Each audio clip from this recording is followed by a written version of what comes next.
Sup everyone, today we are going to show you the quick way to DIY your old furniture.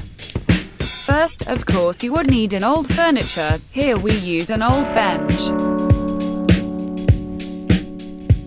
Next, apply black enamel paint on the old bench.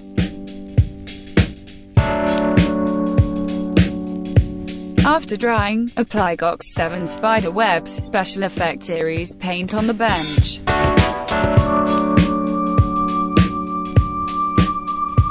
After 30 minutes of touch dry time, apply clear coat on the bench for better protection.